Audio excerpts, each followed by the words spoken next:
இந்த அற்புதமான சூழ்நிலையில், ஆனந்தமான சூழ்நிலையில் ராஜ்யசபா எம்பி சீட் வந்திருக்கு. விஜய் பிரபாகரன் எம்பி ஆகிறார். ஆயிரம் மக்கள், ஆயிரம் கோடி மக்களுடைய ஒரு கேள்விதான். அதாவது திமுக பலமான கூட்டணி. அந்த காலத்திலேருந்து அந்த மரியாதை, அந்த வாக்கு என்பதை அவ்வளவு அற்புதமாக கணக்கு பண்ணிட்டு இருக்காங்க. அவங்க தக்க வைத்துக் கொள்வதற்கு இப்போ ஆட்சியை பத்தி இப்போ இந்த ஈடி ரைடு 19 விஷயங்கள் நிறைய நெகட்டிவ்.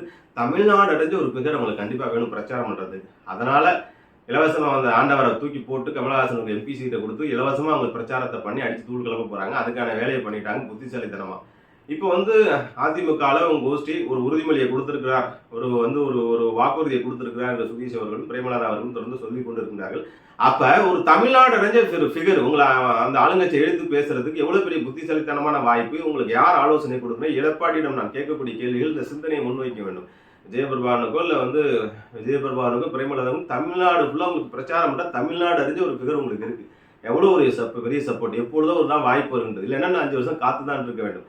அதே கட்சியை காப்பதையும் தவறிவிட்டார், கூட்டணி அமைப்பிலும் தவறிவிட்டார். ஒரு ராஜபக்சேல 4 மாங்காய் அடிக்கலாம். இப்பொழுது ஏற்கனவே மாங்காலையும் பிரச்சனை ஓடிட்டு இருக்கு. அதனால இவங்க புத்திசாலித்தனமான ஒரு பலமான கூட்டணியை அமைப்பதற்கு நல்ல வாய்ப்பு கிடைத்திருக்கின்றது.